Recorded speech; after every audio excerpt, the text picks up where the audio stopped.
Next, we visit a village in Akrepattu that has had to bear the scars of the tsunami and the conflict.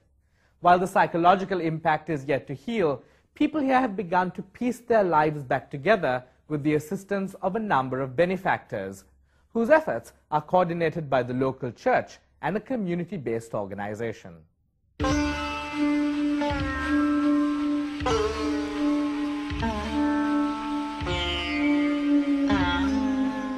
Rukmani lives with her family in the village of Sinnamuhattuvaram in Akkarepattu, a town that has been vulnerable to the effects of war. Like many other residents, Rukmani too was not spared. She lost her baby during a period of fighting in the 1980s, her home and belongings in the 1990s, in addition to being displaced on several occasions. In 2004, it was the tsunami that placed new obstacles before her and the other residents of this lagoon village. When we came back 10 days after the tsunami, our houses were destroyed. Even the toilets were broken. There was nothing left inside the house. When we saw what had happened, we were so upset that we wondered if life was worth living anymore. We had built this house on our own, without any help from the menfolk.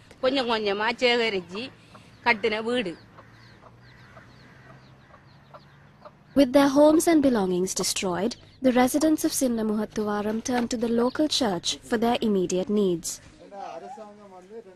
Then, over the months that followed, the church was able to harness the support of many donors to help them to move into their own homes once again.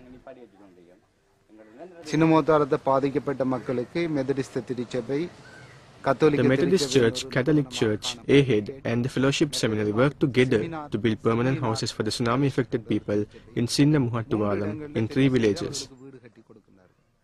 The Methodist Church built 100 houses, the Catholic Church along with AHED built 75 houses and the Fellowship Seminary built 111 houses. The Fellowship Seminary has built houses in Ittiyadi, AHED in Trincomalee and the Methodist Church in Kolaville.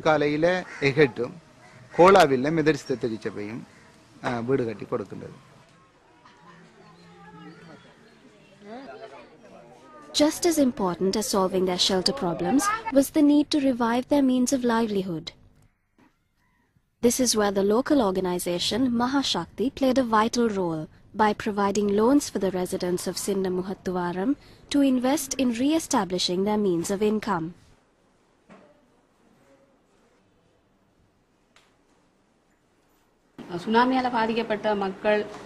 We established a community-based organization to help those affected by the tsunami. We developed in them the habit of saving and we are also helping them rebuild their livelihoods. By livelihoods, I mean that we trained those who can sew and provided them with machines. We also have a project that helps fishermen who have lost their equipment in the tsunami to revive their livelihoods by giving them equipment. We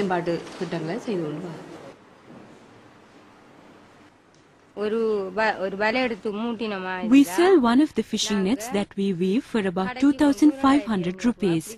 Once we have settled our debts, we are left with about 500 rupees. We earn this amount every 2 or 3 days. This is sufficient for us to survive on, as there are only 2 people in our family. We have enough to save, and that is how we settle the loan that Mahashakthi gave us.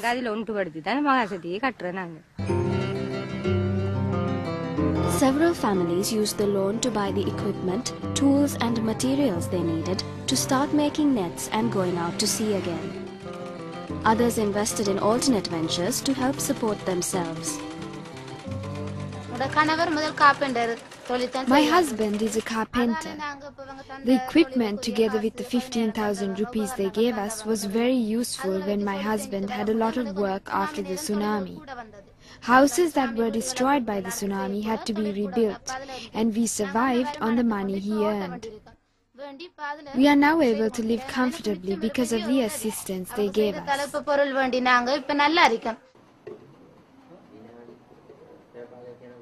With its origins going back to 1992, when local residents were badly in need of raising their incomes, Mahashakthi had managed to establish a savings scheme by supporting various small-scale enterprises. The people trust the Mahashakthi organization. They know that we are true to our word. They know this through experience and they have also benefited from the organization. That's why they trust us.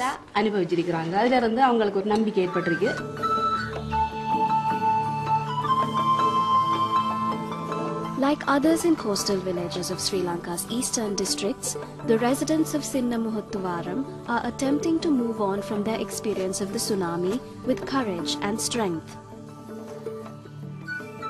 As those who have faced adversity many times in their lives, their greatest wish for the future is peace and an end to the conflict. We have been affected by the war twice already and once by the tsunami. We cannot face another situation like this because we don't have the resolve to run away. It is impossible to live without peace in the country, no matter how we try. If there is peace in the country, we can live and work here confidently.